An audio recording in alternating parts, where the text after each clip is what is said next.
Olá a todos, com muita satisfação a gente inicia agora a gravação do segundo episódio da série Mercado Educacional nas Regiões Brasileiras. Neste episódio a gente traz o case de duas regiões de duas instituições da região sul do país, que é o caso da Uniopet e da UCPEL. Aqui como convidados deste episódio nós temos o Cleiton da UCPEL e a Adriana da Uniopet. Vou apresentar de uma forma geral o que é o projeto, para quem ainda não o conhece, e depois faço a apresentação aqui dos nossos convidados e os devidos agradecimentos também, né? A ideia desta série é que a gente tenha uma troca de boas práticas, de experiências, conexões entre as instituições em cada uma das regiões brasileiras, né? Fizemos um primeiro episódio com a região Sudeste, hoje a região Sul, temos aqui ao longo da semana a gravação com as demais regiões, né?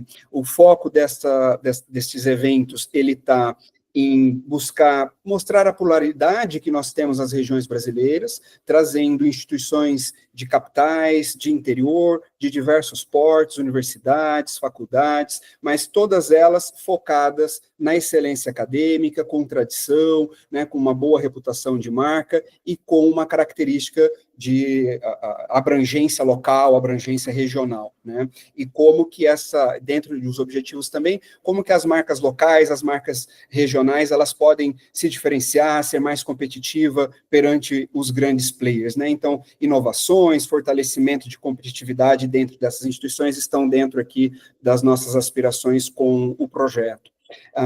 Essa série, elas são gravadas e depois a gente disponibiliza isso para que cada um possa, né, assistir no melhor tempo, de forma flexível, usando aí o que a tecnologia está nos possibilitando, e como público estão executivos, mantenedores, profissionais ligados ao setor educacional de uma forma geral, tá? O projeto, ele conta com a curadoria e o patrocínio do Grupo Crátilo, e dentro desse segundo episódio, como eu coloquei, né, aqui para todos, nós estamos com a Adriana e o Cleiton. Primeiro, eu quero agradecer imensamente ao Cleiton e à Adriana, né, pelo carinho, pela participação aqui conosco, disponibilizar esse momento na agenda e ter essa oportunidade de conhecer a instituição de cada um dos senhores melhor, ter essa oportunidade de troca, né? A Adriana, ela é presidente do Grupo OPET e reitora do Centro Universitário OPET. Ela tem doutorado em Gestão do Conhecimento, com pesquisa sobre implantação de transformação digital em instituições de educação superior. Ela é diretora de ensino superior do Cinep, no Paraná, membro do G7, a rede de cooperação de IES do SEMESP, e coordenadora da rede de escolas associadas da Unesco no estado do Paraná. E o Cleiton é superintendente de marketing e comunicação da UCPEL, com MBA em inovação e design de serviços, e um outro MBA em gestão de marketing. Ele é mestre em memória social e patrimônio cultural, e tem mais de 20 anos de atuação no mercado educacional. Mais uma vez, obrigado, um prazer tê-los aqui conosco nessa tarde, nessa discussão aqui. Eu vou passar a palavra primeiro para a Adriana, para que ela possa compartilhar o case da OPET, depois o Cleiton dará o seu momento também, e a gente faz uma discussão no final entre todos. Adriana, fica à vontade, vou te ajudar aqui na apresentação, deixa eu abrir a sua apresentação somente. Eu acho que começamos então, né, me apresentando. Então, como o Bruno falou, eu sou presidente do Grupo Educacional OPET, que atua em duas atividades principais: o Centro Universitário OPET, com sede em Curitiba, e que atua de maneira regional, com educação superior, educação profissional também, e temos também uma editora que trabalha daí em caráter nacional, com projetos e soluções educacionais para a educação básica, materiais didáticos, plataformas digitais e formação de professores. E o case que eu vou compartilhar com vocês é a construção da rede de inovação do nosso Uniopet. Começo contando para vocês Agora, eu estou marcando aqui, Bruno, mas quem tem que mudar são vocês, né? Então, a OPET tem mais de 50 anos no mercado, nós nascemos em 1973, e como uma escola de datilografia, sempre pautada e posicionada como uma instituição que prepara para o mundo do trabalho, olhando sempre a aplicação do conhecimento e das competências para o ambiente real de utilização dessas competências no mundo do trabalho. E uma característica muito forte da UPET sempre foi a inovação. Quando nascemos escola de datilografia, fomos uma escola de datilografia inovadora. Quando nos transformamos num colégio técnico, fizemos isso de maneira inovadora, editora idem, e um centro universitário também sempre pautado por isso. Pode passar? Então, temos uma missão que se sustenta no trabalho, na formação para o trabalho, na aplicação do conhecimento para que as pessoas possam ser beneficiadas, e uma visão de ser uma instituição que prepare os estudantes para que elas possam prosperar nas suas vidas e também no mundo do trabalho. Nós temos valores que sustentam a nossa cultura, inovação é um deles, né? Então, a gente tem a inovação como um pilar fundamental da nossa existência, dos valores que sustentam o nosso trabalho. E hoje, né, o Unopet tem mais de 27 cursos de graduação, 5 mil estudantes, a nossa editora atende 400 mil, aproximadamente, né, 400 mil estudantes e 30 mil professores espalhados pelo Brasil. Podemos passar? E aí, a nossa missão, né, o nosso grande propósito é transformar pela educação. Quando escolhi o nosso case, é o case de como a gente está fazendo essa transformação pela educação por meio de inovação. Pode passar, Bruno? Nós definimos o nosso posicionamento como um posicionamento que se sustenta em 3 pilares: a inovação, a tecnologia humanizada e o vínculo com o mercado.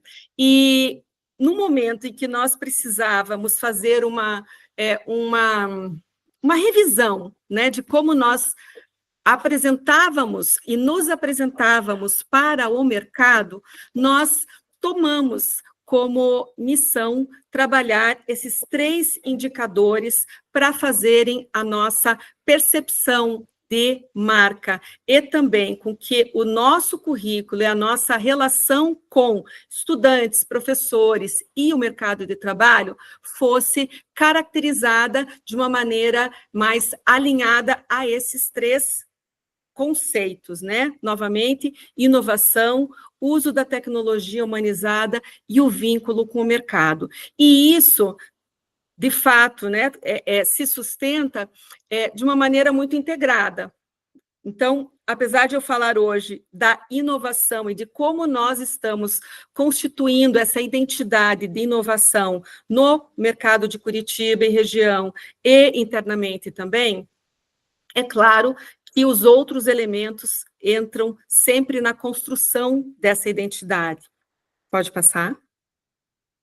E o nosso trabalho de inovação, então, academicamente, né, a gente sempre tem que buscar referências. Então, o nosso trabalho de posicionamento na inovação se sustente num modelo de sistema regional de inovação chamado hélice sextupla, que é diferente da tríplice hélice, quando a gente tem que um sistema, a inovação acontece pela conjugação, né, do ator governo, das empresas e da academia.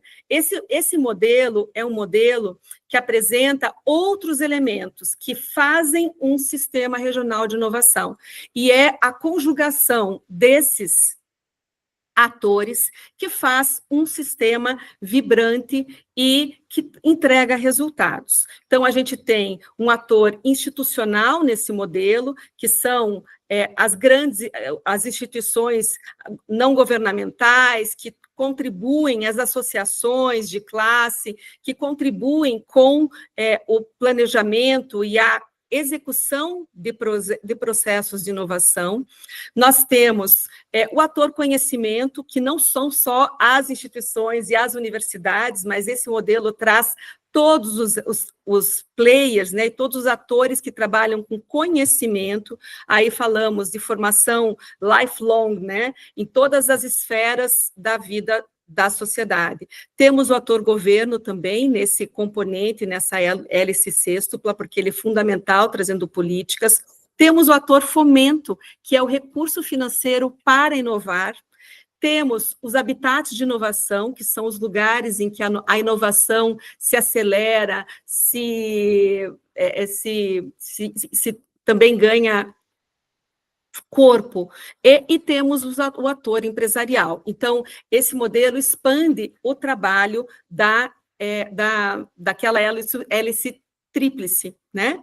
Então, ele sustenta o nosso trabalho. E vocês já vão entender por que eu fiz questão de mostrar esse modelo, porque nós decidimos que nós precisávamos conversar e nos posicionar com cada um desses players, para que nós pudéssemos ser reconhecidos enquanto uma instituição de inovação. Então, não bastava que o governo nos ouvisse, não bastava que as empresas nos percebessem como, nós tínhamos que nos apresentar e relacionar com todos esses players. E, nesse contexto, nós criamos o OPET Lab, que é o hub de inovação do Uniopet. O OPET Lab faz um processo de inovação, então trabalha com a cultura da inovação e da transformação.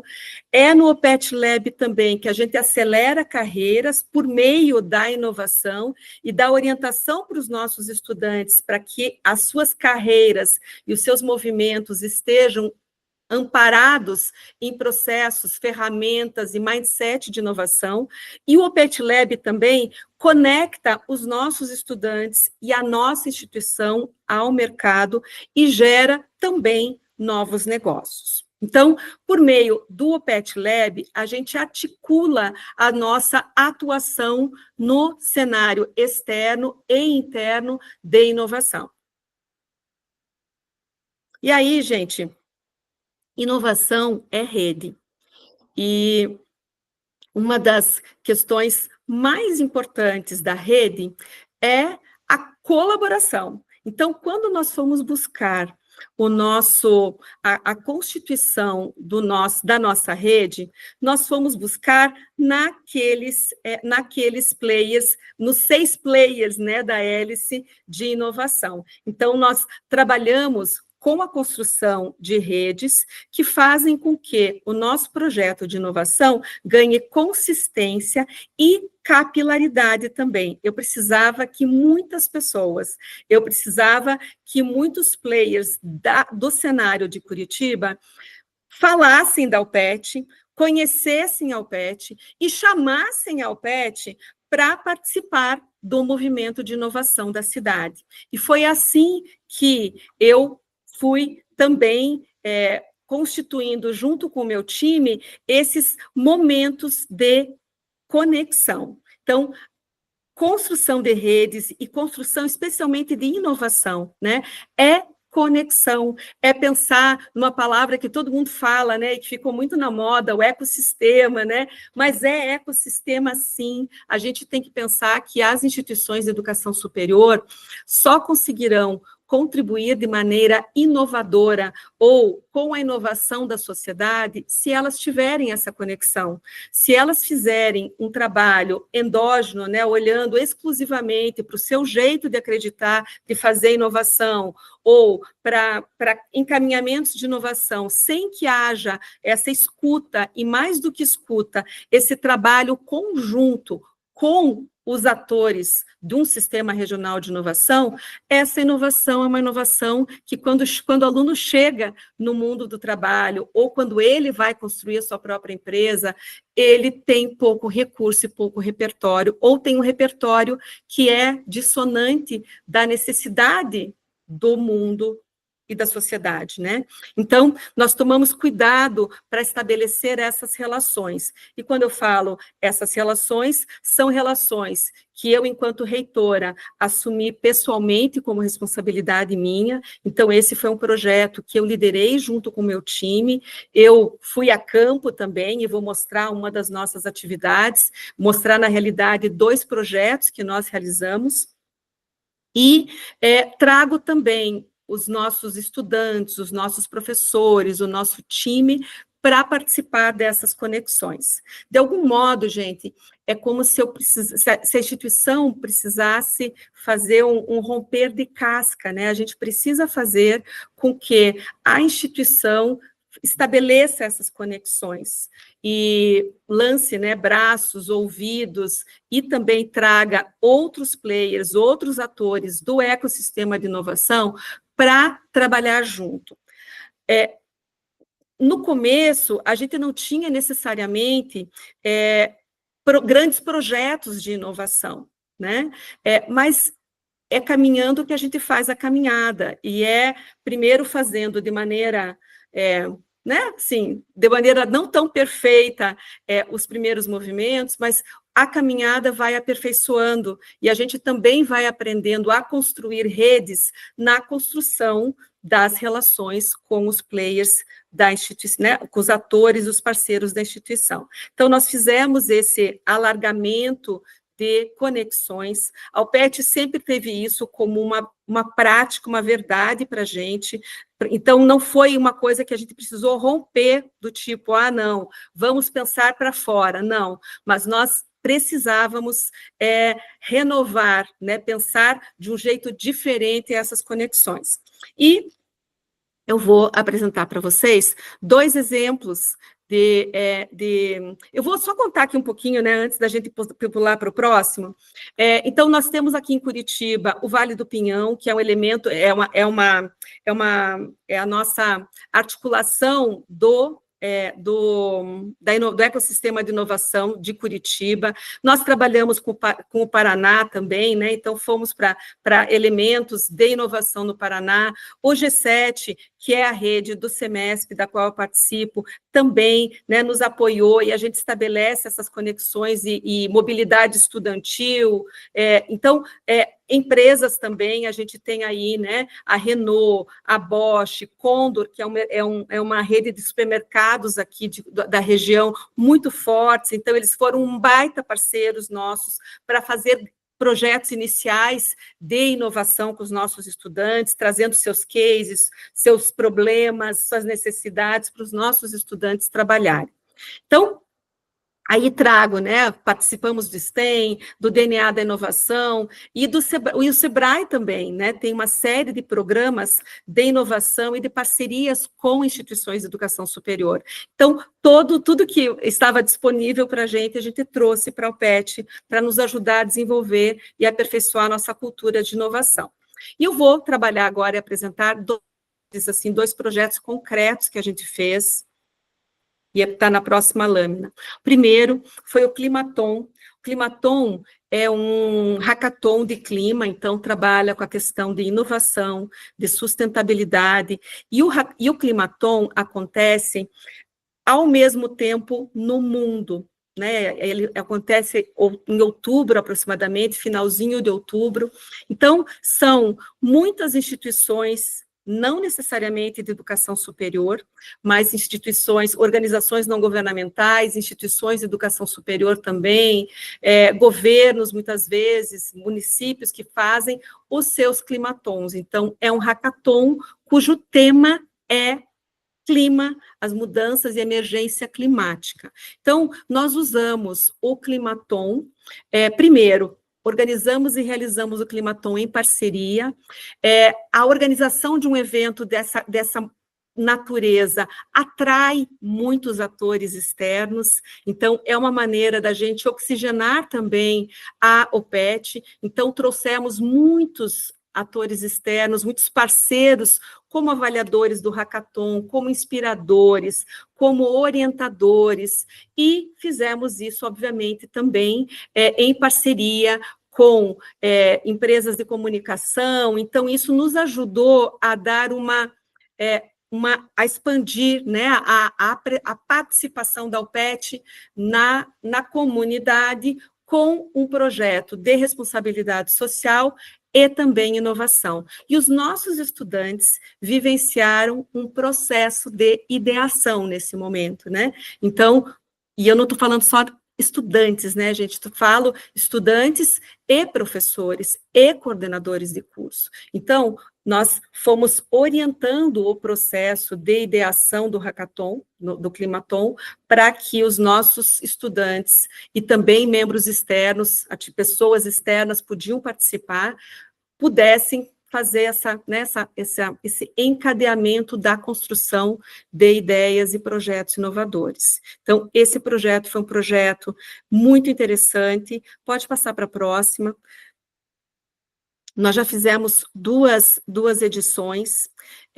A primeira edição foi uma edição pequena, né? A segunda edição já foi um pouco maior. A terceira edição, que é a edição desse ano, tenho certeza que vai ser maior. E uma coisa que eu penso e percebo, né? Muitas vezes a gente não tem a paciência de investir em projetos para que eles ganhem graça e sabedoria, né? Tem que ter um tempo de alimento dos projetos para que eles vão constituindo e vão ganhando pessoas, e cada vez mais pessoas para participarem deles. Então, esse projeto foi um projeto que mexeu com o PET e trouxe, então, essa questão, né, do mindset interno, de ganhar competências, de usar ferramentas de inovação, de criação também, e nos posicionou junto a atores do mercado, do ecossistema de inovação, como uma instituição que está ligada, está, né, ajudando e está comprometida com a inovação. Levando em consideração que a gente está sempre olhando, né, o mercado de trabalho, esse posicionamento é um posicionamento muito relevante. Pode passar para o próximo. Um outro programa uma outra ação que nós fizemos foi uma ação que aí eu, reitora, liderei. Eu fiz um processo de entrevistas, um programa de entrevistas. O nome do programa é Inovação em Rede. E aí eu precisava apresentar o PET de uma maneira diferente, então eu organizei o programa de entrevistas em torno dos 6 atores do sistema de inovação, né, daquela hélice sextupla que eu mostrei para vocês. Então, o primeiro programa, o primeiro episódio era uma entrevista, as entrevistas duravam aproximadamente 40 minutos, né, algumas mais, outras menos. Então, o primeiro episódio foi com o criador do modelo, que é o professor Silvestre Labiak, que é um professor doutor aqui da Universidade Tecnológica Federal do Paraná, e os outros episódios sempre contaram com 2 participantes de um dos atores, né? Então, o ator fomento. Então, no fomento, eu fui buscar alguém que representava o fomento público e o fomento privado. Então, busquei uma investidora anjo que traz, né, o mercado privado, investimento do investidor anjo ali, explicando como é que é a questão dos fundos de investimentos, e uma fundação, por exemplo, do Paraná, que é a Fundação Araucária, que investe em projetos de tecnologia, de inovação. E aí, eu fui conversando com muitos dos atores, e isso, gente, aí é claro que a escolha dos atores foi estratégica, para que eu pudesse chegar em lugares que a UPET precisava chegar. E as pessoas, elas gostam de participar de programas como esses, de projetos como esses, né? Porque é uma maneira de exposição também da pessoa, do profissional, da instituição, e de promover a função social de cada uma das organizações, porque quem está no ecossistema de inovação entende que é nessa conexão, nessa exposição, que as pessoas, as organizações também ganham potência, né? Então, eu fiz esse programa aconteceu ao longo de um ano, tá? Depois eu tentei fazer uma segunda rodada dele, daí trabalhando com exemplos, né, não tentei, eu fiz, gente, né, com exemplos de inovação que acontecia nas organizações, e aí, no terceiro ano que eu tinha que fazer, né, uma nova rodada, eu confesso para vocês que eu não dei mais conta de dar continuidade para o projeto, e outro dia alguém me chamou e falou assim, Adriana, você tem que voltar com isso, e eu concordo, eu penso que, como liderança institucional, esse trabalho rendeu para mim, enquanto Adriana Caram, mantenedora do Uniopet, assim, portas abertas, me rendeu isso. E essas portas abertas, as pessoas ou o governo, as empresas, lembrarem do Uniopet por conta desse programa, porque a gente fez essas entrevistas com elas, né, ou com amigos delas, né, a gente consegue estabelecer um relacionamento virtuoso com as instituições e com os atores. E isso traz, sem dúvida, benefícios para a instituição. Pode passar, Bruno? Já estou chegando no meu final. Então, aqui aqui no QR Code, a gente tem o link para o primeiro episódio, que é o que eu fiz com o professor Silvestre Labiak, e, a partir dali, vocês já encontram o caminho para fazer, né, para conhecer todos os outros projetos. E resultados alcançados aí, né? A Uniopet se posiciona, isso fortaleceu o posicionamento do Uniopet enquanto inovação, né? Fortaleceu também o meu posicionamento enquanto reitora e reitora inovadora. Final do ano passado, eu fui premiada aqui em Curitiba como empreendedora curitibana do ano, em 24, e eu não tenho dúvidas que o programa Inovação em Rede e todas essas conexões que nós fizemos por conta do programa me ajudaram a fazer e nos ajudaram a fazer esse resultado, né? E a conquista do papel de ator no ecossistema de inovação. Hoje a Uniopet é chamada para participar dos momentos de discussão de inovação. Nós temos um relacionamento bastante forte com o Vale do Pinhão. Nós conseguimos, neste momento, também estabelecer, por conta desse projeto, uma relação com uma organização que trabalha com cidades inteligentes, por exemplo, né? E acabamos de lançar no Smart City Expo, que é um grande evento de cidades inteligentes que acontece aqui em Curitiba, uma pós-graduação, um MBA em cidades inteligentes, e é claro que quando a gente consegue atrair pessoas do ecossistema de inovação super relevantes, nós temos no nosso MBA o presidente do Vale do Pinhão trabalhando conosco, né? Então, isso é por conta desse relacionamento. Então, essa conquista de papel de ator no ecossistema foi um resultado muito importante, nossos relacionamentos institucionais fortalecidos e o fortalecimento também da cultura de inovação interna, né? Alunos e o time do Uniopet trabalhando, entendendo, compreendendo que inovação faz parte do nosso propósito e da nossa marca. Então, esses foram resultados alcançados que me fazem compreender que, ainda que a jornada não tenha se encerrado, porque jamais se encerra, né, ela tem trazido para a gente já resultados de posicionamentos, resultados também de acadêmicos, porque quando nós somos chamados a participar de programas, por exemplo, como o Renault Transformation Day aqui em Curitiba, quando a gente consegue entrar com o Bosch, consegue entrar com o Condor, Boticário, né? Porque nós temos esse posicionamento também, né? E é claro também que a gente tem esse resultado financeiro no sentido de que, quando eu abro, eu consigo, né, fazer, por exemplo, esse MBA que a gente está fazendo em cidades inteligentes, com pessoas tão relevantes, é claro que eu tenho também um caminho que vai me gerar relevância e vai me gerar também resultado financeiro por conta da oferta de um curso tão inovador. Então, os resultados vêm.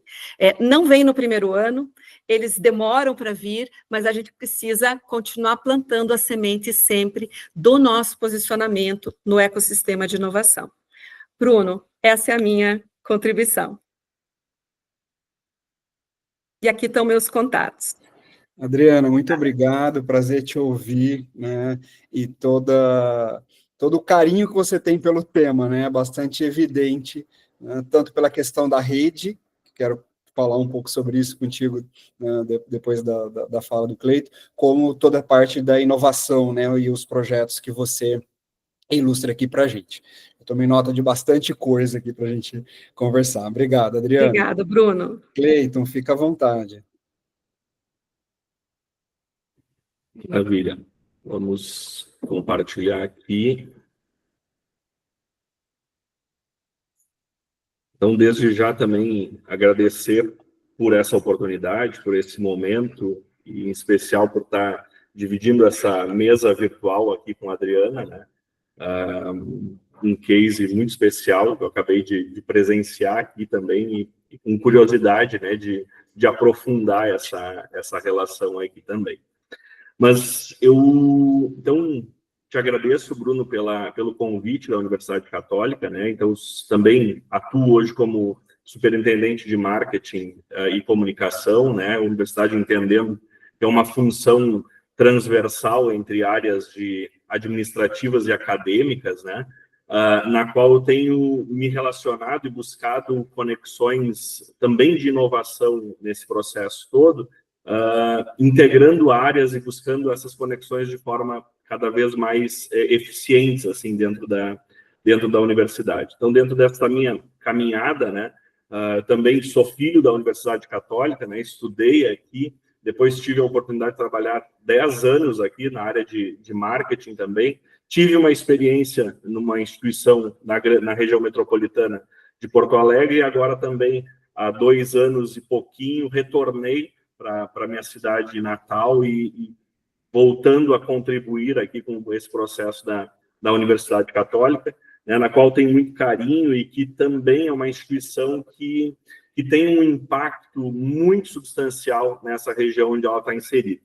É uma instituição de 65 anos de história, né, que ela foi criada pelo bispo da época, o terceiro bispo da Diocese de Pelotas, chamado Dom Antônio Zatter, uma figura ímpar aqui, que é um grande empreendedor, no qual muitas ações da universidade mesmo tem ele como grande motivador, como grande baluarte aí de ações empreendedoras, né?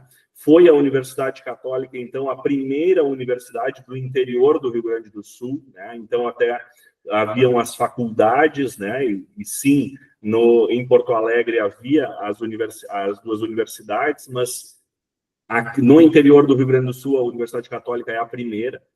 Ela inicia lá, assim como as demais instituições confessionais e comunitárias também, com uma formação de professores, né, muito intensa, com uma resposta aí às demandas da comunidade especificamente, né? Então, a formação de professores acaba sendo esse início, e a Universidade Católica também, com esse movimento todo de Dom Antônio Zatter, ela é embrião de outras 2 universidades, né, que é a FURG, em Rio Grande, hoje a Universidade Federal do Rio Grande, e também a Urcamp, em Bagé, né? Então, ela está localizada em Pelotas, né? Pelotas, nós estamos aqui a 250 quilômetros da capital, em Porto Alegre.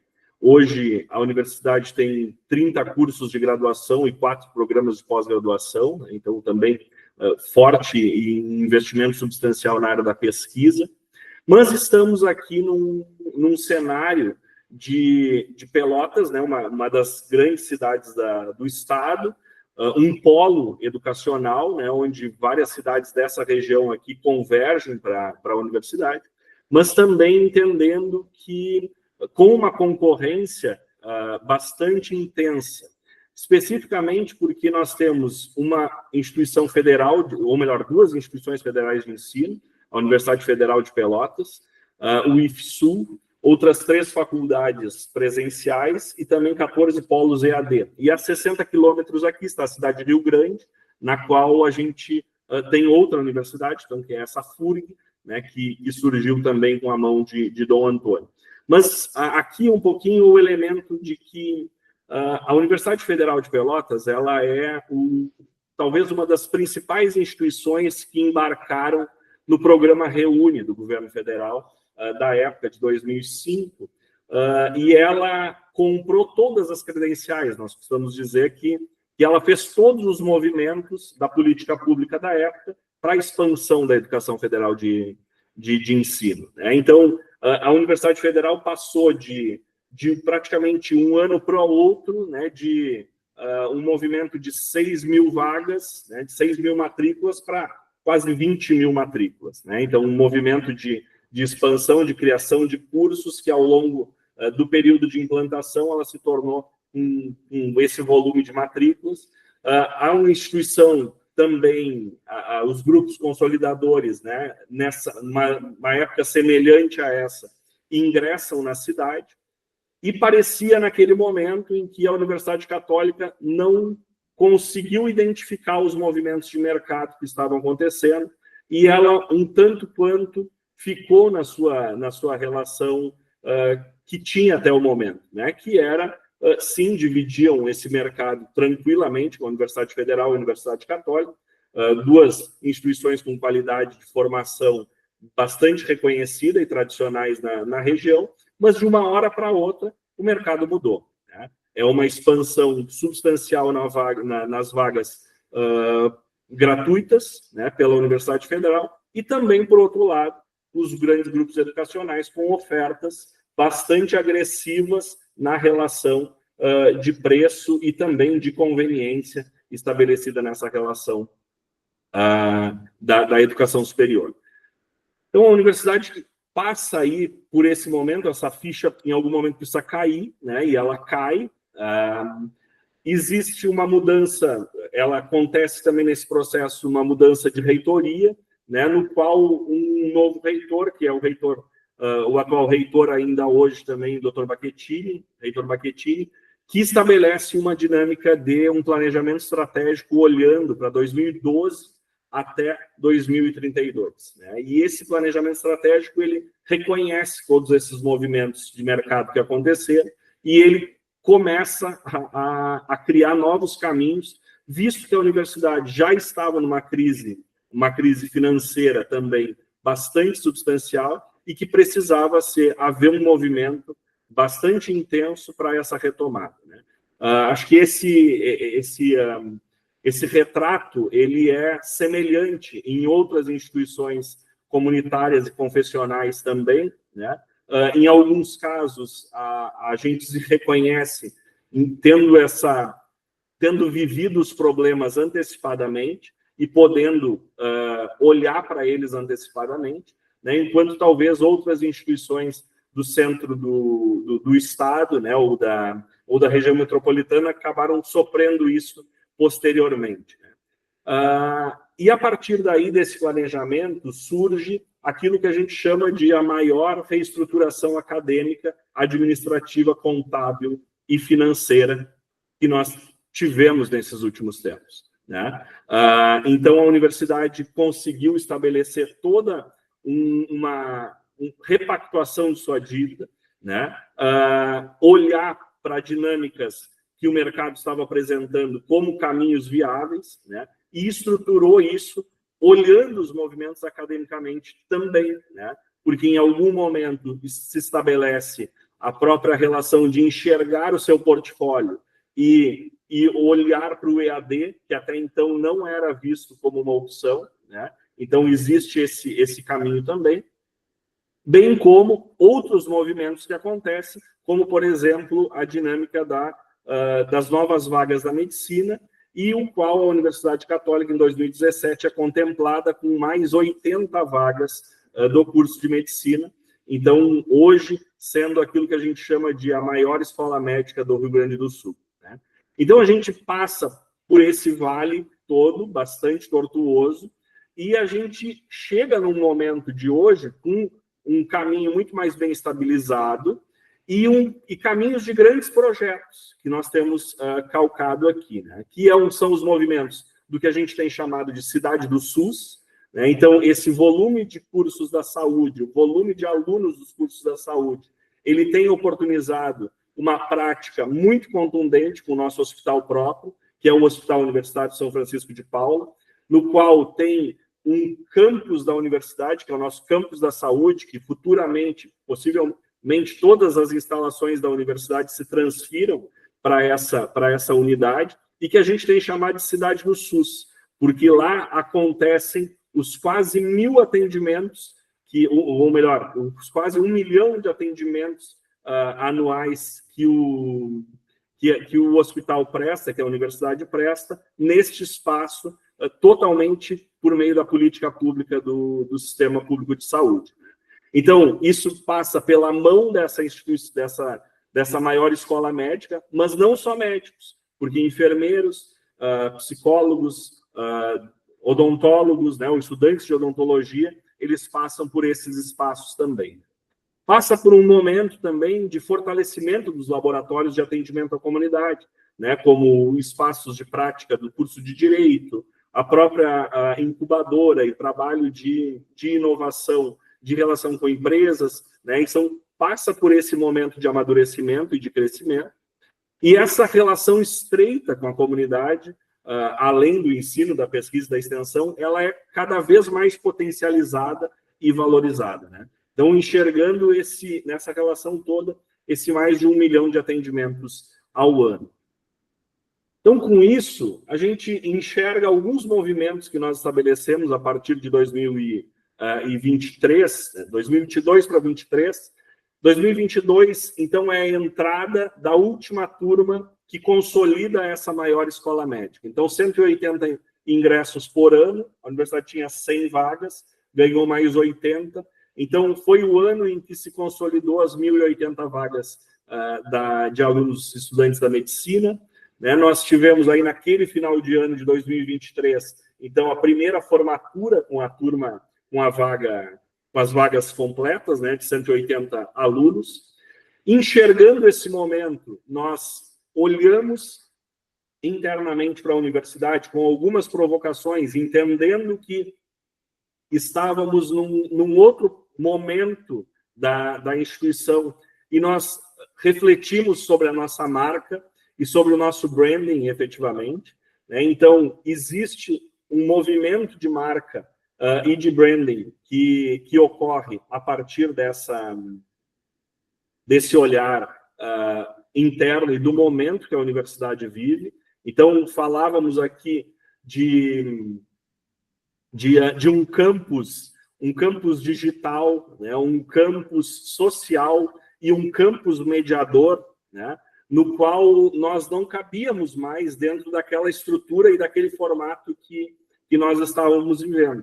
Então, trouxemos uma proposta aqui de dinâmica de rebranding que acontece e que ela se estabelece por todo esse nosso movimento. Então, a partir de 2023, a gente tem essa marca, a marca nova, e com novos caminhos, né, e olhando para isso. E também essa marca, ela vem com uma demanda especificamente, um olhar também operacional, né, porque antes nós nos chamávamos apenas Católica, né, a Católica de Pelotas, né, e nós o somos, né, e com muito orgulho.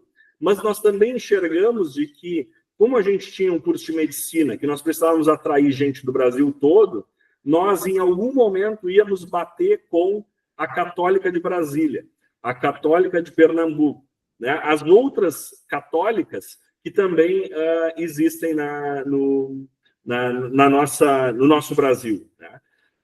E especialmente também por um movimento que nós estávamos na época de olhar para polos na nossa região aqui, porque hoje a nossa operação EAD, ela é exclusivamente sede.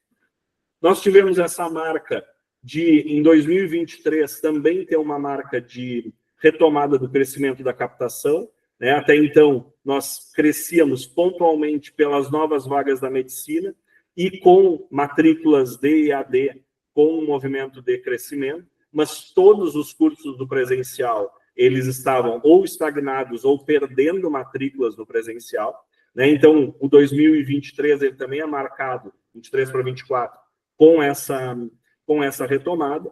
E olhando para esse momento de agora, conforme eu comentei ali, o investimento na cidade do SUS é uma realidade, e até o final do ano nós devemos ter outros prédios entregues e concretizados nessa ocasião. Então, eu passei rapidamente ali, mas também nesse espaço da cidade do SUS, a gente está entregando para a comunidade agora o que a gente chama do nosso HSIM, o nosso Hospital de Simulação.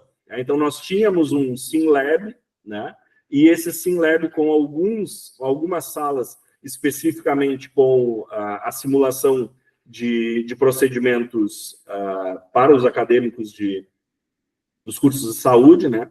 Mas entendemos que havia uma oportunidade, especialmente pelo volume de matrículas que nós estávamos caminhando para a questão dos cursos da saúde, de criarmos uma estrutura que a gente não identificou no Rio Grande do Sul e estamos com dificuldade de identificar no Brasil todo, que é um hospital de simulação, né? E é uma estrutura de 9 salas que simula desde a chegada de um paciente em uma ambulância até a alta hospitalar, com todos os seus espaços, né? Só que naquele espaço ali, os humanos especificamente são os alunos ou os professores ou os técnicos, né? Porque isso também vem para servir a toda a nossa comunidade por meio para oportunizar a formação para enfermeiros, para técnicos de enfermagem da região toda, dos municípios, né, da Coordenadoria de Saúde como um todo, né, para empresas testarem seus equipamentos ali também, né? Então, esse hospital de simulação a gente deve estar entregando nas próximas semanas, e a gente está muito animado com isso também, com as oportunidades que isso vai nos trazer. Mas aí eu quero fazer um recorte especificamente para a questão da captação e da retomada da captação. E aqui eu vou falar de captação, vou falar de marketing, mas eu não vou falar em nenhum momento sobre uma grande campanha maravilhosa, né? Eu não vou falar sobre a campanha que arrasou, que deu muitos views e tudo mais, não. Eu quero falar de uma fala de Aristóteles, né, que a gente identificou de mais de 2000 anos atrás, que é o todo é maior do que as partes. E quando a gente se reconhece, né, de que para um processo de captação fluido e aconteça da melhor forma, nós precisamos integrar todas essas partes no todo para que funcionem efetivamente, né? Então, a gente olhou para o nosso processo e a gente enxergou de que nós tínhamos uma desconexão muito grande entre as áreas que faziam a matrícula, né? Então, a gente trabalhou de forma muito forte na dinâmica de sintonia dos times dessa jornada de estudante. Então, assim, o marketing não é quem gera lead. O marketing é responsável por matrícula. O comercial não é quem negocia com o comercial é responsável por matrícula. A secretaria não é quem... mas a secretaria matricula. Não, mas ela não é responsável pela matrícula operacional. Ela é responsável pela matrícula conceitual, da presença e da permanência desse estudante. O financeiro não gera boleto, o financeiro ajuda a garantir e bater meta, né? O coordenador do curso não fica esperando o seu aluno pingar na sua sala de aula. Ele está envolvido e integrado em todas essas frentes. E tudo com muito azeitamento da dinâmica de tecnologia da informação, né? Então, a TI muito conectada e integrada nessas dinâmicas todas. E aí, aqui, a gente olha para esses pontos e a gente enxerga de que, sim, o que nos trouxe esse resultado não foi necessariamente uma grande campanha maravilhosa que performou com uma mídia bárbara, mas foi a integração e o olhar dos setores e das unidades dos times efetivamente. Então, a integração das áreas de captação e matrícula, ela foi essencial para esse processo. Nós olhamos para a dinâmica de revisão de jornadas e, assim, por mais a gente olha para isso e a gente diz, bom, mas que bobagem, né? Mas o processo o exercício recorrente de olhar para a jornada, ele vai eliminando as fricções, ele vai eliminando os gargalos, ele vai nos oportunizando a fazer melhorias contundentes disso, né? Então, a revisão da jornada ela aconteceu. O monitoramento e a pesquisa. Nós criamos uma área de dados, né? Ninguém olhava para dados da universidade, né? Nós criamos um olhar em que a gente pode diariamente, minuto a minuto, olhar o comportamento dos candidatos, olhar o comportamento dos leads dentro dessa nossa jornada de matrícula. Os matriculados ingressaram, a gente faz um questionário com eles, a gente bate na sequência com aquilo que a gente chama de perfil graduandos. Então, olhar para esses comportamentos, chamamos um grupo focal para discutir e debater com eles o processo da jornada, processo de melhoria, né? Então, pontos-chave que uma área que a gente criou dentro do marketing tem nos auxiliado e ajudado a toda a operação da universidade como um todo, né? Com painéis de gestão à vista de forma muito efetiva. O olhar para políticas de desconto e financiamento. A universidade é uma universidade cara. Nós estamos no interior do Rio Grande do Sul, nós estamos com uma gratuidade batendo a nossa porta aqui. Eventualmente surgem processos de extravestibular da Universidade Federal em que caberiam, com editais, em que caberiam todos os alunos da Universidade Católica dentro da Universidade Federal, né? Então, assim, eu preciso ter esse movimento de forma a oportunizar aqueles que queiram essa instituição, que queiram essa educação de qualidade, a estudar aqui e viabilizar em uma região que é empobrecida, né? E que tem as outras oportunidades de formação também de forma muito mais em conta do que a oferta aqui da instituição. Então, políticas singelas, né, que nós construímos como a dinâmica da calculadora do Enem, um benefício exclusivo para o primeiro semestre, né? Por quê? Porque nós, conjugadamente a isso, estabelecemos uma melhoria no nosso financiamento próprio. Nós temos um financiamento próprio que ajudou a formar muita gente dentro da universidade e que estava um tanto quanto apagado, né? Por quê? Porque as suas exigências para conseguir oferecer esse financiamento, esse crédito, elas eram imensas. E a gente botou isso tudo na mesa para discutir, porque a gente estava com a pesquisa acurada lá na ponta, entendendo que o problema era, a objeção era preço. Bom, se a objeção é preço, vamos criar condições, vamos criar oportunidades sem abrir mão de receita, né? Porque daí a dinâmica do crédito ela nos oportunizou isso. Então a gente esticou esse crédito e oportunizou, inclusive, 70% de desconto, ou melhor, 70% de bolsa, né? Porque ela é reembolsável, a ponto de que também com menos garantias, né? Então a gente assumiu um pouquinho mais o risco para essa dinâmica. Um novo olhar sobre o portfólio, a pesquisa, essa área de dados nos deu isso. Nós estávamos na iminência de transformar o curso de farmácia, que estava sem ingresso há pelo menos 2 anos, em um curso EAD. Aconteceu, pela graça de Deus, né, a trava do MEC, especificamente naquele momento, e ele não foi para o EAD. Nós ficamos com ele silenciado ainda há 1 ano e reformulamos para um novo lançamento no presencial. E tivemos agora, nesse ano, uma grata surpresa do movimento de farmácia, porque também tínhamos insistido de que os cursos da saúde voltam a crescer. Farmácia é um dos cursos presenciais que volta a apresentar uma demanda de ingressantes, né? Então, olhar para essa dinâmica do portfólio. E o investimento na tecnologia, nos sistemas, mas na tecnologia que integra. Qual é o melhor sistema? Eu não sei. O que eu tenho certeza é que, para mim, o melhor sistema é o que integra com aquelas escolhas que eu já fiz.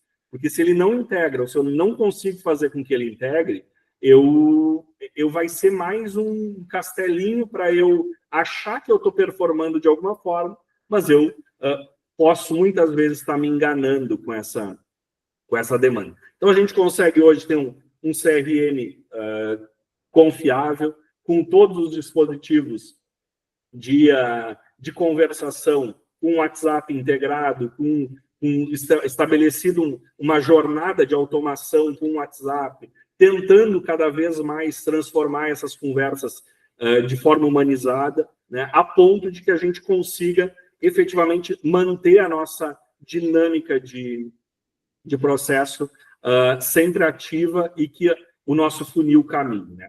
E aí o resultado veio de 2023 para 2024 com 17% a mais de matrícula nos cursos presenciais, sem medicina, e 18% nesse último ano agora, que a gente também fez esse movimento importante. Tudo isso para fazer com que a grande missão da universidade se mantenha, que é servir a comunidade, né? E aqui eu trago um recorte do nosso balanço, do nosso relatório anual aqui, né? Mas que são dos impactos, né? Dentro dessa operação de saúde, são 150 mil pessoas atendidas, né? 1.151.000 atendimentos nessa unidade de saúde, né? Então, especificamente, todo esse processo acontecendo, 75 projetos de extensão rodando a pleno, né, de vários cursos em várias áreas, né, e esses 65 anos sendo coroados aí com mais formação, mais inovação e tecnologia, mais assistência e mais impacto social, né? Então, um pouquinho dessa minha fala inicial aqui e desses movimentos que a gente tem feito aqui na Universidade Católica, Bruno e Adriano. Cleiton, obrigado também pela sua fala. Concluindo aqui com o Cleiton, acho que fomos muito felizes aí na escolha, mesmo sem a gente pactuar o tema, porque era de livre escolha das instituições, né, compartilharem os cases, mas são dois temas bastante caros para a gente aqui, e que a gente sempre tem discutido isso com os parceiros, que é a inovação, o trabalho em rede, cooperação que a Adriana nos traz, e toda a questão do marketing, da captação, que é o nosso maior braço na empresa, né, e a questão da inteligência de dados que o Cleiton trouxe. E dentro desse gancho, eu vou conversar um pouco com a Adriana, que ela comentasse um pouco mais dentro do contexto que ela estava colocando, em que sentido, né? As instituições regionais, a gente observa que para elas serem competitivas, e muitas vezes elas imaginam que reduzir custos, ter mensalidades com valores mais baixos é o que vai dar essa competitividade para ela. E projetos de inovação, projetos de rede, projetos no sentido, como esses que você nos traz, é óbvio que eles pedem investimentos, né? E como você colocou, esses investimentos, eles não vêm logo de cara, eles vêm no médio e no longo prazo.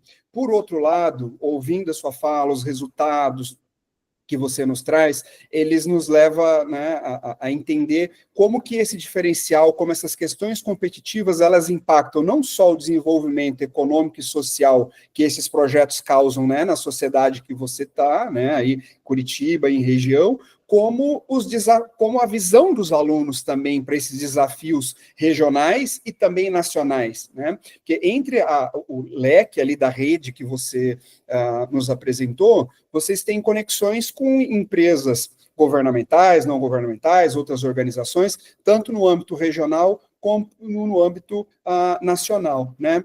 E então, são as dois pontos que eu queria que você abordasse um pouco mais para nós.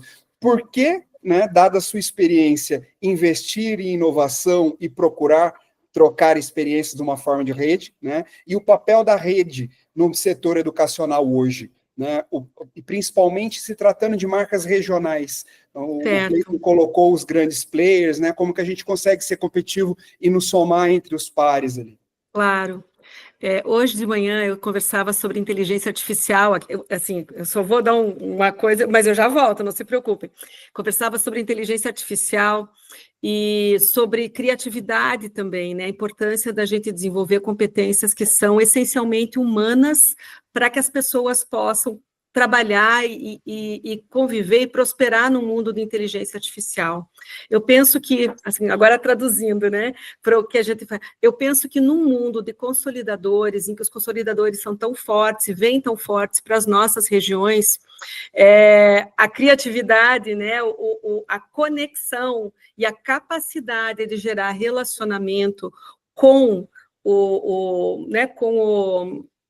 com a região, ela é algo que pode fortalecer o posicionamento, e é o que as instituições de caráter regional podem fazer, né? Uma das questões que elas podem tratar para que elas se posicionem e para que elas continuem prosperando também.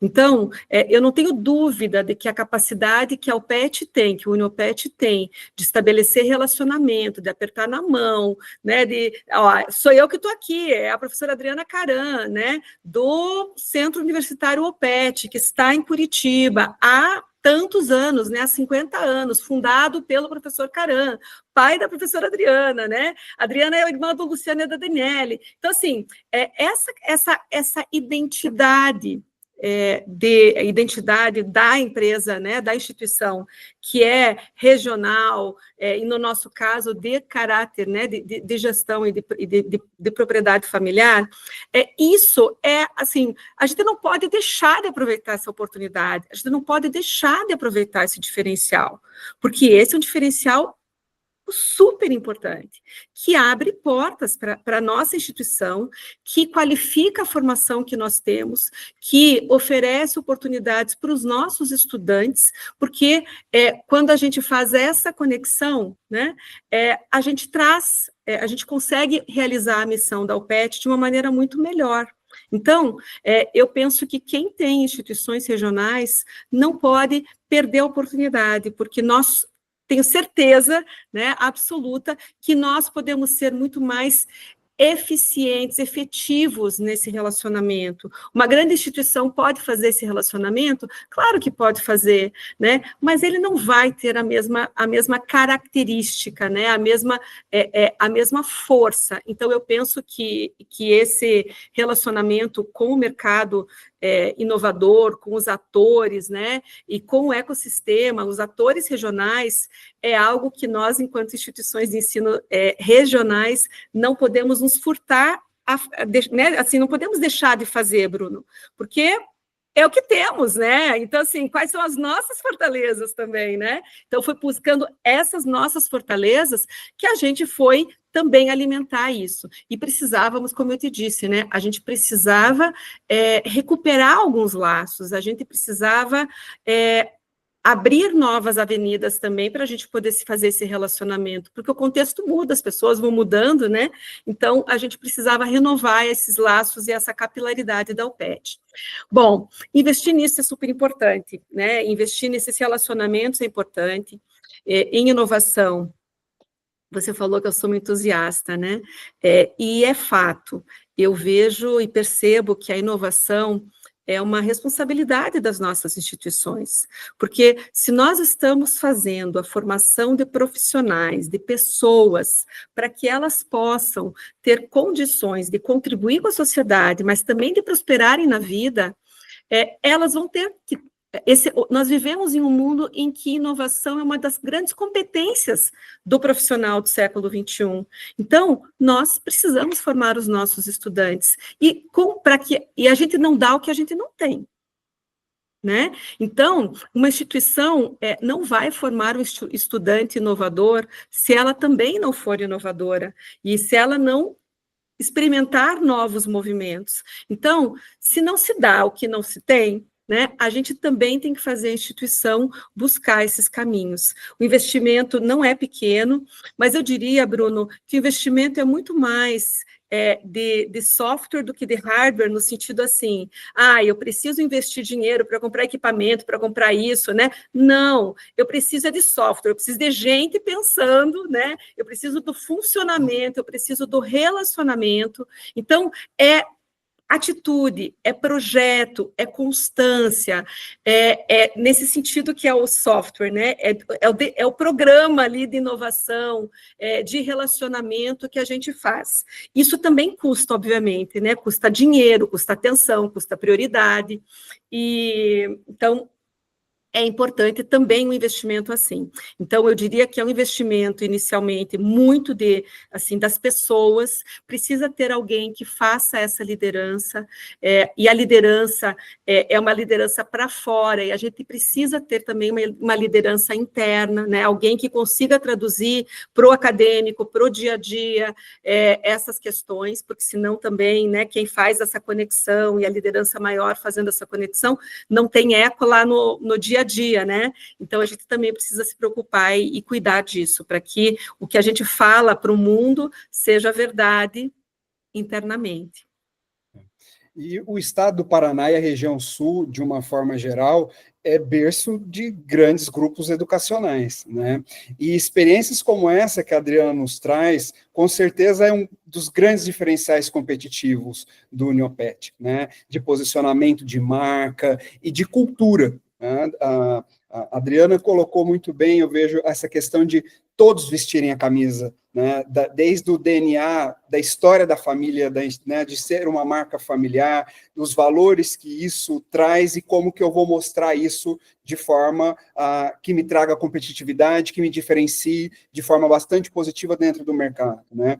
E com certeza esses seus exemplos, ele também melhora a empregabilidade dos próprios alunos a partir do momento que ele tem um conhecimento maior da onde ele está, né, o que ele está integrado, o contexto do que ele tem. E os lugares por onde ele circula, né, Bruno? Porque nesse movimento a gente está fazendo com que profissionais do mercado venham para o PET, mas que os nossos estudantes também circulem e vão para as empresas, também estejam participando de programas nas empresas, né, estágio, e não só estágio, programas que a gente desenvolve, que a gente faz de problemas a serem resolvidos das empresas. Então, essa circulação, essa experiência, ela é fundamental. É claro, né, Bruno, que os desafios são gigantes, nem todos os alunos embarcam nessa, nem todas as pessoas que trabalham com a gente embarcam nessa, e é uma construção, né? Uma construção de cultura, é uma construção de um novo jeito de fazer. Dá trabalho, mas eu penso que vale a pena. Perfeito, perfeito. E pegando esse seu gancho, né, desde a presidente do grupo, a reitora da instituição, dar o exemplo de fazer a transformação da cultura, e o Cleiton, durante a fala dele, né, me caracterizou muito essa questão de todo esse trabalho de mudança de cultura e de transformar, criar essa cultura interna de captação, né, de que todos são atores envolvidos diretamente ao processo, ao êxito de uma captação, né, desde como você colocou o marketing, o comercial, etc. E você destacou também, Cleiton, o diferencial que trabalhar com dados, falar de dados, trabalhar com inteligência trouxe para vocês, né? E de uma forma, óbvio que dentro de um outro contexto, mas a pergunta, eu puxo um pouco o gancho do que eu tinha perguntado para a Adriana, que é, investir em dados também exige custos iniciais, né? Mas é um investimento. E o que você diria, né, dentro da experiência, além do que você já nos colocou, que este investimento que a Universidade Católica de Pelotas faz em inteligência de dados, né, inteligência competitiva, traz de resultados, né, concretos, como você nos mostrou ali, de crescimento dos 2 últimos anos? Acho que um ponto, muitas vezes a gente não consegue se enxergar, né? Eu acho que essa para mim, um ponto, pode parecer muito básico, mas, assim, existem instituições que ainda não acompanham o censo da educação superior, não olham para o censo, né? Eles esperam um relatório de um Bruno cair no seu colo para fazer algumas análises, mas não existe uma busca ativa sobre os seus movimentos. Então, assim, esse é um exemplo. O outro exemplo básico é enxergar quantos entram, quantos saem, quantos convertem na última semana, quantos convertem na primeira semana. Então, assim, a gente, em algum momento, nós tomamos, com os dados, nós tomamos a clareza de que existem mais matrículas realizadas na Universidade Católica depois do início das aulas do que antes do início das aulas, né? Isso foi um desvelar na informação que chocou todo mundo, né? Mas por quê? Porque em muitos momentos o calendário nacional ele impacta, né? Então, se o Enem atrasar, se o SISU atrasar, nós somos altamente impactados pelo SISU aqui. Então, bom, tudo fica para depois. Então, se nós não olharmos para isso da forma mais singela, que seja fazendo um relatório e um gráfico diário dos seus movimentos, a gente não consegue ter algumas tomadas de decisão que são básicas e elementares, e que lá na frente alguém vai dizer, como é que não viram isso? Mas naquele afã não estava sendo visto. Então, quando a gente olha para um investimento, eu digo que é dos processos e dos pontos mais singelos até uma pesquisa mais acurada, uma estruturação de uma base de dados, de um banco de dados, de um Big Data, de forma mais contundente, olhando efetivamente quais são os sistemas que nós temos e como os sistemas nos oferecem dados que já estão lá dentro e que, você queira ou não, eles já foram comprados, né? Então alguém só precisa olhar para extrair e saber como fazer as suas devidas conexões, e naturalmente, aí nós precisamos de software, né, e de pessoas, né, para conseguir fazer esses olhares, e pessoas com as devidas competências, com o olhar para os dados efetivamente, né? Então, o que eu te digo, Bruno? Os movimentos aqui ainda são singelos, né? Mas que, como você viu, já apresentaram alguns resultados notáveis e a ponto de que toda a instituição, de alguma forma, atribui esse resultado a esse olhar e a essas sacadas em tempo oportuno, né? Eu não tenho mais um movimento de que toda quinta-feira um gestor de comercial manda o status de matrícula. Não, eu estou todos os dias fazendo inferências no processo, nos meus dashboards ali, para ver se as pessoas, qual é a base que aumentou, qual é a conversão que aumentou, qual é o processo que aumentou, né? É transferência? Não é portador de título? Não é vestibular. Então, olhando para essas dinâmicas, e naturalmente, também instrumentalizando as demais áreas, criando, mostrando que isso dá resultado, e também fazendo com que essa mosquinha dos dados, ela pique outras pessoas dentro de outras áreas, para que elas se deem conta desse olhar, e que em algum momento a gente vai dizer assim, e a gente descobriu, né, que contra dados não há argumentos, né? E aí a gente até descobriu, não, contra dados há argumentos. O que não há argumentos é contra dogmas, né? Quando tu acha que é assim e tu tem aquilo como dogma, bom, aí não tem como discutir, né? Mas quando tu vai construindo aquela informação, aquele dado vai fazendo sentido, porque o dado vem e tu faz novas perguntas para ele, né? Porque antes tu perguntava quantas matrículas nós temos. Não, agora não tem mais essa pergunta. E não é nem a segunda pergunta, é qual é o processo que está matriculando mais. Porque o dashboard já tem isso. O que vocês estão enxergando, por que o curso tal está com mais matrícula, se no outro ano ele tinha muito menos matrícula nesse momento. Então, assim, a pergunta é depois da terceira casa do Excel, né?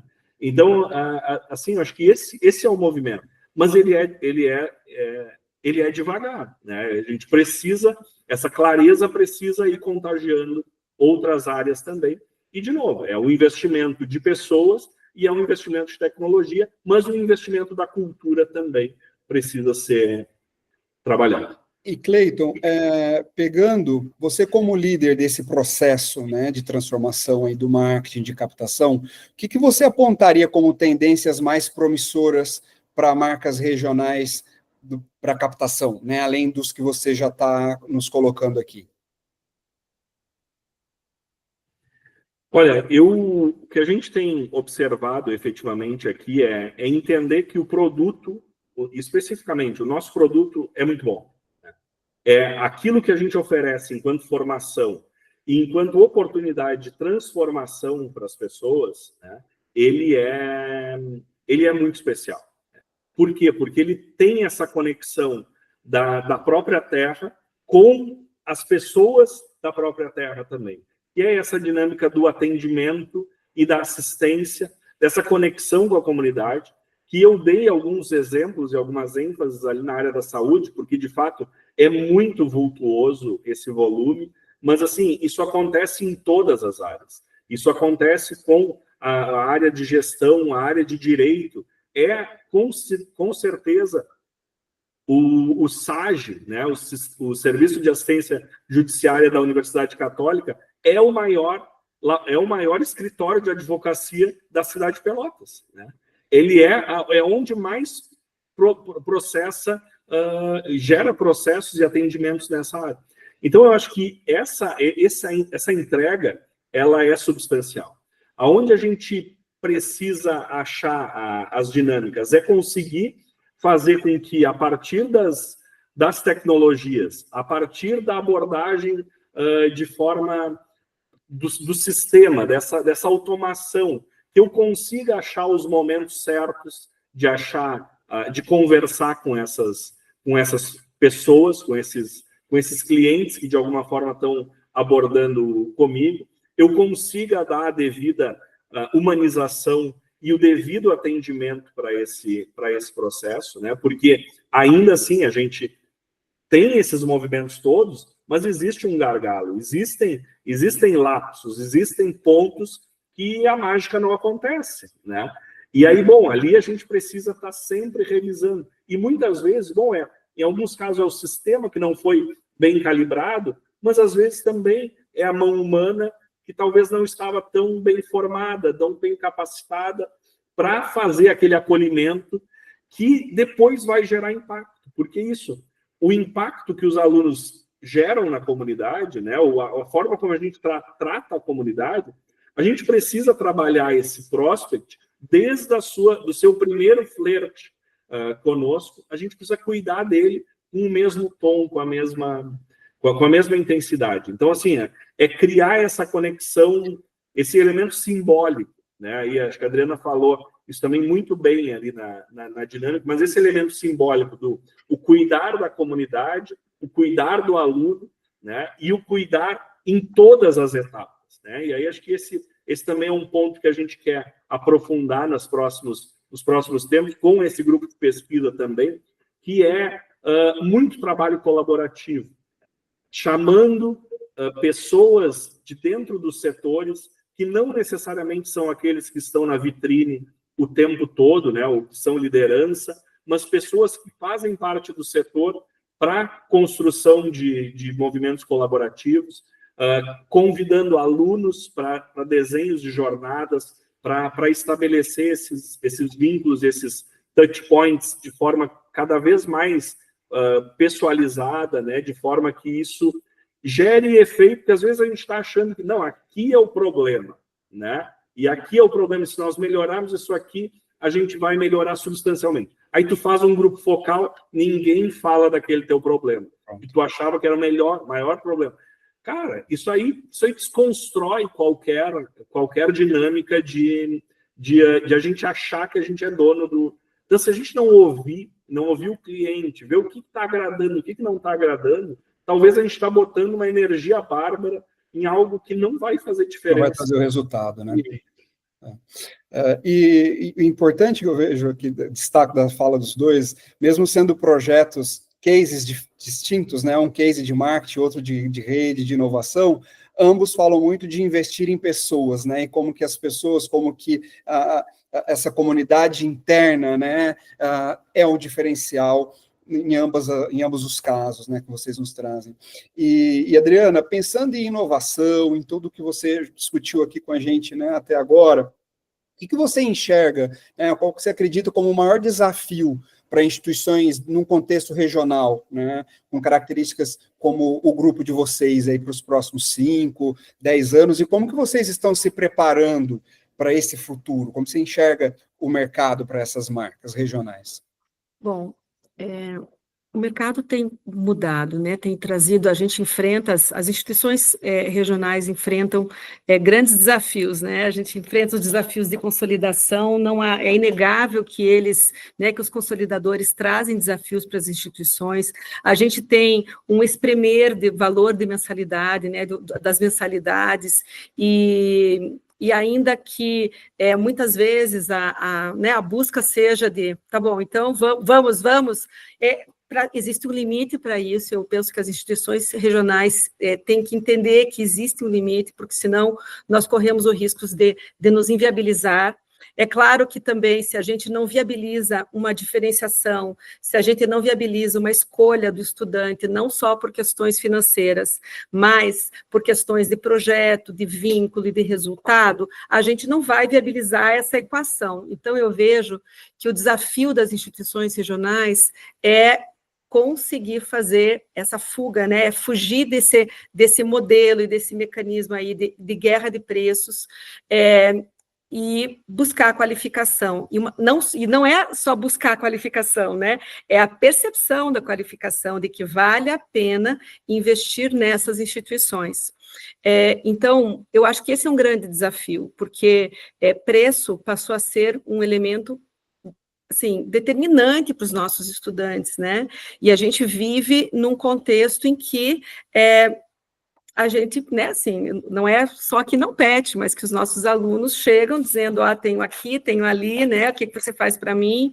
E então, o que eu tenho feito com o meu time é buscado caminhos para que nós estejamos seguros de que, ainda que nós não tenhamos o melhor preço, né, ou o preço assim, absurdamente, né, com descontos, enfim, que a gente tem uma proposta de valor que é reconhecida, e o aluno precisa reconhecer isso, né? Por isso esse cuidado, que não é só o aluno, porque ele também vai buscar isso no mercado de trabalho, ele também vai buscar essa referência na empresa, ele vai buscar essa referência no buchicho de alunos, né? Então, a gente precisa construir essa identidade, essa fortaleza de valor, e eu acho que esse é o grande desafio. Junto disso, é claro que as instituições têm um desafio de se atualizar também tecnologicamente, a gente precisa ter a condição, a capacidade de preparar os nossos estudantes para estarem profissionais neste século, né, enfrentando os desafios, não os que estão postos, mas os que serão postos para eles. Então, hoje, né, eu saí de uma reunião para vir para cá, discutindo o uso, como que nós vamos, quais são as políticas de uso de inteligência artificial no nosso projeto pedagógico, porque elas precisam fazer parte também dessa composição, né, desse estudante. Então, precisamos nos atualizar, a gente precisa inovar, a gente precisa construir valor e essa percepção de valor. Esse, eu diria, que é o grande desafio da nossa instituição nesse momento, né? Outro dia, a Flávia Michels, que trabalha com a gente, ela falou assim, Adriana, o aluno precisa olhar para a gente e falar assim, não, tá, assim, é mais caro, um pouco mais caro, não precisa ser absurdamente mais caro, não pode estar fora do mercado, né? Mas é mais caro? Mas tem valor. Então, a gente tem que fazer com que essa percepção de valor seja tamanha de que a gente tenha, inclusive, direito, né, de cobrar mais, porque mais do que aquele que vem com uma oferta exclusivamente de preço, né? Eu tenho que fugir disso. Então, esse é o meu grande desafio, e eu diria que é o grande desafio das instituições regionais, né? Mas pensando em mercado, eu diria que esse é um super desafio para a gente. E investir em valores que não é o valor do cifrão, né? Que é o que realmente vai conseguir mostrar como uma marca se diferencia da outra, né? E a percepção desse preço, né? Olha, a conversa está ótima, aqui a gente poderia os dois temas abordar ainda muito tempo, né? Mas até para que a gente consiga cumprir mais ou menos o tempo que a gente esperou aqui, eu queria que a gente passasse agora já para as considerações finais, como a Adriana estava com a palavra, se puder fazer suas considerações e a gente passar para o Cleiton. Bom, eu vou retomar esse pedacinho final. as instituições regionais precisam encontrar o seu espaço, um espaço que foi modificado nos últimos tempos, né? Então, qual é esse espaço que a gente ocupa na região? Qual é esse espaço que a gente ocupa na mente dos nossos estudantes, na mente da sociedade? Nós precisamos nos preocupar com isso, porque é isto também que vai nos valorizar. E é claro que a gente precisa entregar resultado, a gente precisa entregar resultados acadêmicos e resultados de trabalhabilidade, de empregabilidade para os nossos estudantes. Então, quem sai das nossas instituições precisa falar, olha, né, eu sou diferente porque eu estudei no Uniopet. Então, precisamos encontrar esse caminho, que é um caminho único para cada instituição. Outro dia, me perguntaram qual é a receita para fazer projetos de inovação, qual é a receita de posicionamento, e não existe uma receita única, né? Porque cada contexto tem a sua particularidade, cada instituição tem a sua história, e na história estão as fortalezas, né? E também as sementes do que a gente vai construir para o futuro. Então, olhar, né, a identidade da instituição, o que nos trouxe até aqui. Muitas vezes as pessoas falam, o que nos trouxe até aqui não nos levará para o futuro. Sim e não, né, Bruno? Porque o que nos trouxe até aqui é muito importante, porque senão não estaríamos aqui pensando no futuro. Então, olhar também o que nós temos de fortalezas, quais são as nossas características, qual é a nossa missão, qual é a nossa identidade, e como que nós fazemos com que tudo isso se conecte com os desafios desse mundo que está posto e do futuro também. Então, eu penso que os gestores têm que ter essa capacidade, né, de fazer essa leitura e, de algum modo, até uma gestão ambidestra, né, ao mesmo tempo em que você dá conta do dia a dia aqui, vai fazendo matrícula e fecha, né, o projeto pedagógico e trabalha lá, né, para fazer a instituição funcionar, como que nós também podemos fazer para lançar e para criar a instituição que será a instituição do futuro. Mas a gente constrói essa instituição com o que a gente é também, né? E com aquilo que a gente quer ser, a gente vai buscando também dos nossos atores, vai emprestando das pessoas que fazem parte do ecossistema, para que a gente construa uma nova identidade para a instituição mais atualizada e de mais valor e mais relevância. Então, os desafios não são pequenos, mas são uma delícia também, né? Porque se a gente não quisesse desafio, a gente não estaria, né, no lugar em que estamos, na liderança de instituições de educação, num mundo que precisa realmente de pessoas que queiram inovar, que queiram continuar e perpetuar uma educação de qualidade, entregar relevância e diferença. Então, é isso, né? É difícil, mas é gostoso. Obrigado, Adriana, muito obrigado. Cleiton. Então, me sinto inspirado por essa palavra da Adriana aí, de suas considerações finais especiais aí, de ouvir, de fato, esse é o grande desafio e é aquilo que nos move, né? Para a universidade, eu enxergo que o caminho justamente vai nessa mesma linha, especificamente porque a universidade sempre foi de muita relevância para a cidade, né? E ela tem essa relevância não só na área da formação, mas também na área da assistência como um todo e do serviço todo que é promovido.